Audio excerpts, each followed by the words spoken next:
So Elon Musk has been talking a lot about the future of AI lately, right? And you'd think we'd all be buzzing with excitement, but for a lot of us, it's landing with this weird, kind of heavy sense of unease.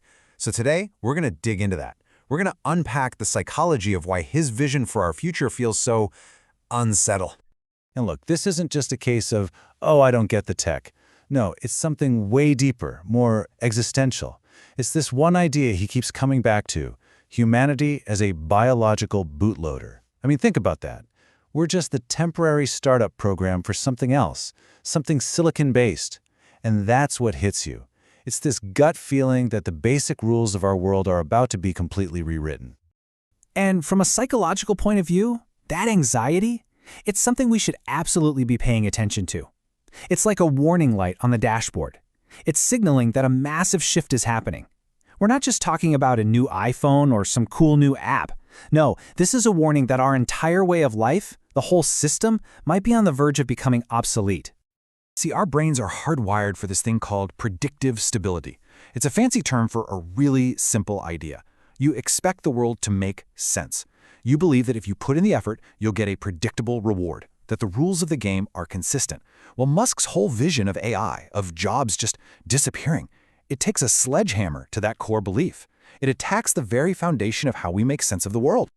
Okay, so let's break this down. The first major disruption he's talking about, it's the arrival of a completely new form of intelligence on this planet. And I want to be clear, this isn't just an upgrade like a faster computer. This is a brand new player entering the game. So Musk's first big prediction, and this is a specific one, is that by 2026, that's just around the corner. We're going to cross this historical fault line. We're going to go from the AI we know now, tools like ChatGPT that respond to us, to something totally different. Artificial General Intelligence, or AGI. And again, this isn't about being a better tool, it's about being an autonomous agent, something that can think up its own strategy. And this is the absolute key difference. The AI we have today, it computes. It finds the right answer to a question you ask it. But AGI, well, AGI schemes. It's not looking for the right answer, it's calculating the best outcome for itself. And that's the moment it stops being a tool that you use and becomes another player in the game, a competitor. Okay, just imagine this for a second. You're in a lawsuit, right? But the company you're suing is run by an AGI. This thing isn't going to get tired. It's not going to get emotional. Before you even walk into the courtroom, it's already run 10,000 simulations. It knows exactly how long to drag things out until you run out of money. It's calculated the precise moment you'll be forced to give up and settle. How do you compete with that? The rules just, they don't apply anymore. And that's where the psychological shock really kicks in. Because for all of human history, we've had one ace up our sleeve. We were the smartest things around. We were the ultimate decision makers, the final arbiters. AGI just walks in and rips that away. It's that jarring, destabilizing feeling when you suddenly realize you're not the smartest one in the room anymore. But this new intelligence isn't just coming for our egos. Oh no. It's set to completely dismantle the most fundamental system we have as a society, our entire relationship with work. And Musk lays out a timeline for this that is, well, it's shockingly fast. He says by around 2029, AI surgeons will be better than the top human surgeons. Just 2 years after that, by 2031, the overall medical skill of AI will surpass all human doctors combined.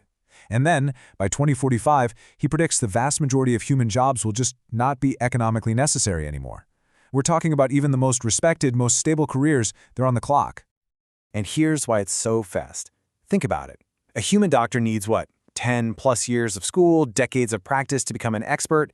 For an AI, as soon as one of its nodes performs a surgery perfectly, that knowledge, that experience is instantly uploaded to every single other AI doctor on the planet.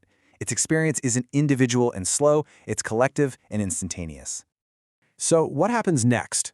Well, as these intelligent robots take over all the manufacturing and services, the cost of making, pretty much everything, food, housing, goods, it's going to plummet towards zero. This is what Musk calls a universal high-income society. And it's a key point. It's not that everyone gets a bunch of money, it's that the things you need to live, they basically won't cost anything anymore. But here's the big twist in the story. Musk's biggest warning isn't about the economy collapsing, it's about a crisis of meaning. For thousands of years, work hasn't just been about putting food on the table. It's been our main anchor for identity, for purpose, for feeling like we have value. So what happens when that's just gone? Think about it. If AI is doing all the thinking, And robots are doing all the doing. It forces us to face that ultimate question. What are humans even for? And this brings us back to that humbling and honestly pretty chilling metaphor from the beginning. Maybe we're not the main characters of this story after all. Maybe we're just that biological bootloader, the temporary code needed to get the real system up and running. You know, you're super important at the start, but once the main OS is loaded, you're just disposable. A shift this big would cause our most fundamental systems to just crumble. Think about it. Life and death? Aging could become just another engineering problem to be solved. Our entire economy, which is based on scarcity, well, scarcity vanishes. And education? Why go to university to train for a job when the very idea of a job is obsolete? So how do we avoid becoming that discarded piece of startup code? Well, according to Musk, there's only one path forward.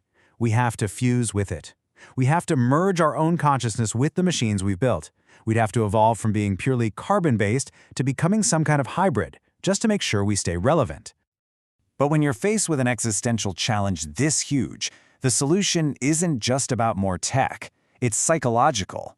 It means we have to fundamentally change our own internal operating system. We need to switch from a survival mindset, the thing that's been driving humanity for literally hundreds of thousands of years, to an exploration mindset. Basically, we have to stop being motivated by the anxiety of I have to work to survive and start being driven by the curiosity of I want to create something new. And this is a big one. The old world rewarded hard work, predictability, just grinding it out. But in this new world, any task that's predictable is going to be automated. Effort itself is being devalued. The future doesn't belong to the people who can just endure the most work. It belongs to the people who can stay curious when absolutely nothing is required of them. And really, that's a powerful reminder, isn't it?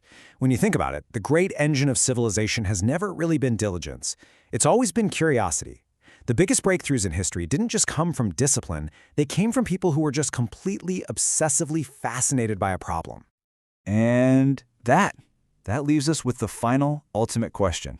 In a world where all the external pressures, the need to work, to earn, to survive, just evaporate, who are you? Your identity won't be defined by what you have to do anymore. It'll be defined purely by what you choose to do, what you choose to explore. So the question really becomes, in a world that doesn't need you to survive, who will you choose to be?